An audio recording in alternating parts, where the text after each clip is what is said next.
You are looking at Julian's pronunciation guide, where we look at how to pronounce better some of the most mispronounced words in the world, like this other curious word. But how do you say what you're looking for today? Let's learn how to pronounce this phrase, the song title by Edith Piaf. If you want to learn how to pronounce her name correctly, perfectly, make sure to stay tuned to the channel. We've got tons of useful videos for you coming up. So let's break it down.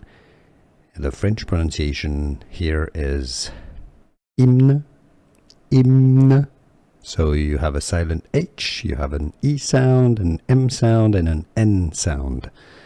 Hymne. This means hymn, to love. Hymne à l'amour. Hymne à l'amour.